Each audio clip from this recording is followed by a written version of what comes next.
there's something the world is not telling you. When I'm on social media, I see so many videos titled 5 Easy Ways to Make Money Online, Use AI to Never Work Again, or tune into this frequency and you will manifest everything that you want in life. What these creators are subversively communicating to you is that life is easy, reaching your potential is easy, making money is easy. You're just doing it wrong.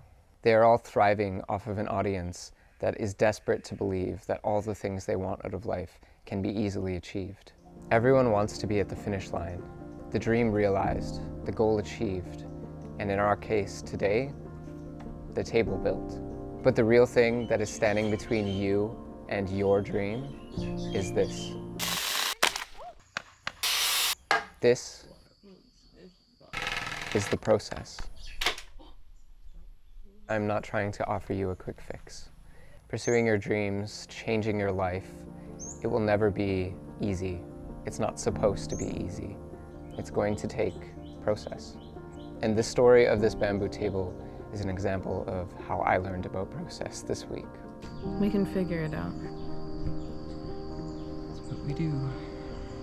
When we finally got back from our 3-month-long road trip, we knew we needed to introduce more structure into our lives. We started redesigning our living space. We knew we needed desks and a workstation. We had to take out this massive dining table that was taking up most of the space in our room. I forgot about that table. There's a lot of tables in this story. The story is all about tables. Yeah. After we did that, we didn't have a place to eat dinner or sit down or do anything. Mm-hmm. There's either 1 or 2 options. We just buy a cheap table online, or we can build a table out of all the scrap wood and the abundance of bamboo that we have just all around the property.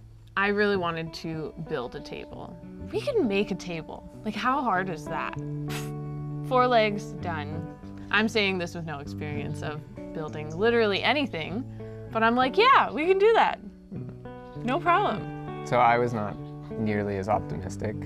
Bamboo is a completely different material that I have no experience with. We thought we would start with another project that we wanted to use bamboo for, which was a seedling center. I thought this was going to be simple. I thought I was just going to take a piece of bamboo and stake it in one side of the ground and then arc it around to the other side of the ground and make like a hoop house, put some plastic on it, done. When we cut down the bamboo, we took it apart and then tried to bend it. We were like, what is happening? Mm-hmm. This is not working. I was breaking pieces, I was splitting them incorrectly, slicing my hand open because it's razor sharp. Our neighbor, Pichai, he must have heard this going on because I was probably cursing at the bamboo at the time. He realized at first exactly what we were trying to do. He's like, oh, okay, like build a house, got it. And he just started doing it. The way he wielded his machete was incredible. It was like a kitchen knife to him. And everything he did was with this aura of zen, as if he had done it for, 40, 50 years, which I'm sure he has. Yeah. We are getting schooled here by our neighbor, who is very kindly giving up his morning to help us make this little seedling center that we had this idea for, but clearly that wasn't going to work. While Pichai was just throwing up this thing so skillfully, I was feeling embarrassed and kind of annoyed that I didn't get the chance to try it myself. And dealing with like the internal feeling of like, I don't want to look like an idiot. I look like an idiot right now. I look like I don't know what I'm doing. And that bothers me. It made me feel all kinds of feelings. And watching him, I was observing as well that it's not the bamboo. The bamboo is not the problem. I'm the problem. I don't know what I'm doing. I'm not wielding my machete like a butter knife. I don't have the skills necessary, and I'm not in tune with the material enough to know how to use it well. So that was our first lesson. But we also needed shelves or tables. Once again, we were like, okay, we could buy some like cheap little shelves, but let's make them with bamboo. So we looked at a couple of YouTube videos and we're like, okay, this doesn't look too difficult. So the next day we got everything ready, we started cutting bamboo, but that day it wasn't exactly the bamboo that was the problem either. Yeah. Laurel and I were not working well together at all. We were constantly butting heads the whole time. The thing we were building kind of worked in some ways, in other ways it kept splitting and not working well, but that wasn't really the main issue. We were just not communicating well with each other. I was operating under the impression that my construction experience, I had the plan, I knew what we were gonna do, and I was just looking to Laurel to be sort of a support and to help me with it, where I was gonna take the lead. She had another idea. Yeah, I was not planning on being your support. I was like, I have my own ideas. I watched the YouTube video. I saw that Brendan doesn't know how to work with bamboo very well. Like, we're both trying this together. Why is he the leader and I'm just following him? Something that was already challenging because it was something new that we were doing was just made much more difficult and compounded that difficulty by our lack of communication, lack of kind of grace and empathy for each other. This process of building a table also had all of these other aspects of growth and skills and like lessons in it. Just looking at getting the table done. We just wanted to get the task done and not willing to go through the process of what it took to do that. While we did end up building the table that day and it stood up and it works as a shelf, it didn't feel like a success to either of us. And we were kind of pretty upset with each other after that. So once we actually cooled down, sat down to talk to each other, for me, the assumption that I was going to be the support bothered me on a deeper level because I feel that resonate throughout the rest of my life as well. That I'm always in the supporting role and not taking the leadership position, or that my ideas aren't being seen as the primary ones. I'm just adding on to other people's. And that was really what was happening for me and why I was resisting Brendan being the leader in this project. Yeah, and for me, like, I am just the planner in our relationship. I plan everything. I think we were just not really understanding each other in the moment, but after we got to talking to each other, there was much bigger and deeper reasons behind why we were acting the way we were acting towards each other. There were times in building that table that we just wanted to give up.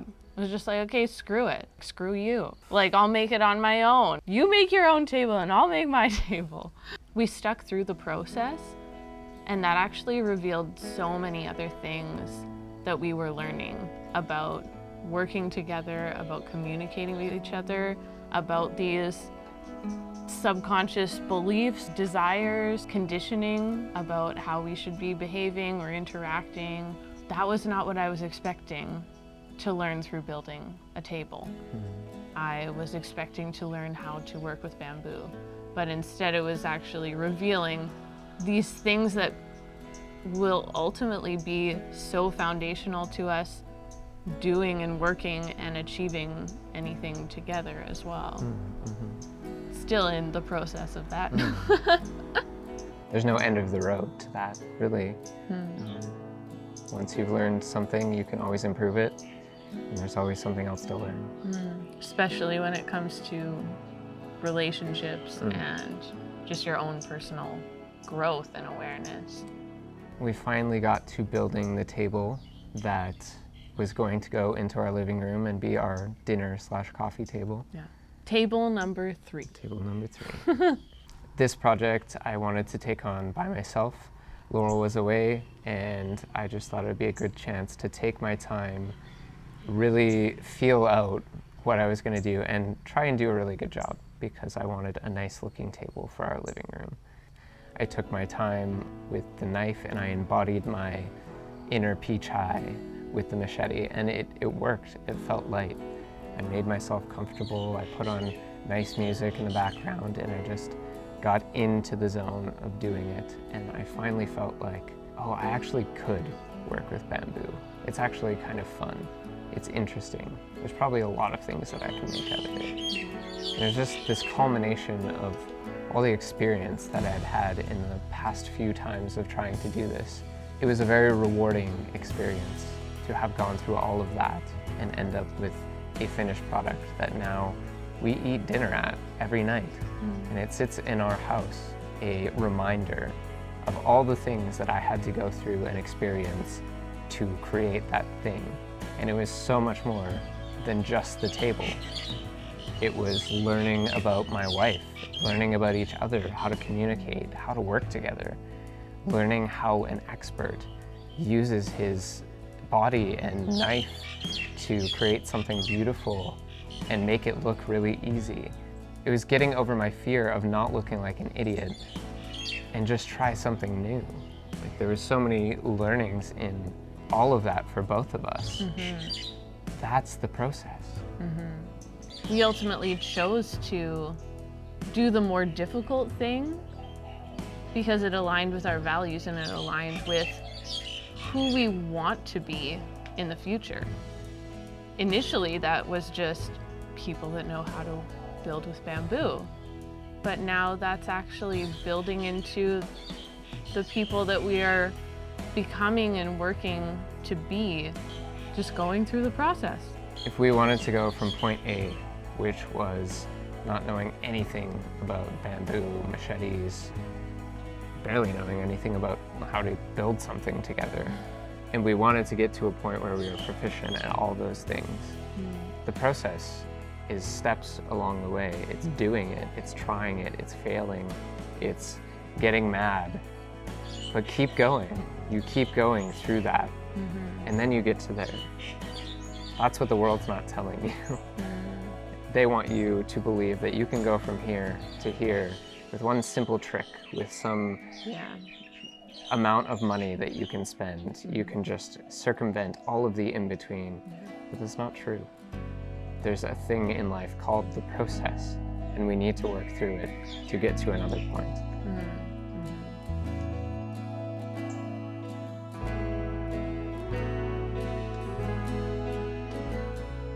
The process is messy, it's painful, it's going to challenge you, it's going to push you to what you think are your limits. But through that, it will also transform you.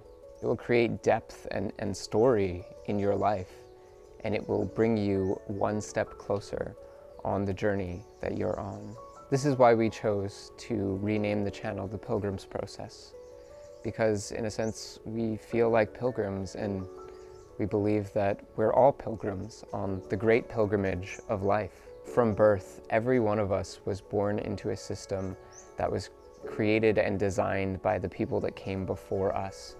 At first, we try to integrate into the system as we go through adolescence, but a lot of us begin to realize that this system, this way of life, is actually not one that we want to participate in. We feel a calling to something different, something unique, something meant truly for us. I believe that on this journey, we all have our own path and our own dream, our own holy site. Some of us walk faster than others. Some of us move backwards at times. Some of us get lost or never start. But we are all in this together, and the best thing that we can do for each other is to walk the path. We must be authentic in ourselves and in our journey and share that with the world. We must follow through with the process of our lives. So through this channel, we are choosing to share our process and our journey with you. And we hope by doing that, we will bring people in to a community of fellow pilgrims, hoping to build each other up and support each other and love each other in the journey that we call life. If that resonates with you, please like, comment, and subscribe to our channel. We also have a free weekly newsletter coming out called The Pilgrims Process as well that you can subscribe to in the description below. I hope in some way we have inspired you or encouraged you to continue going through your process this week.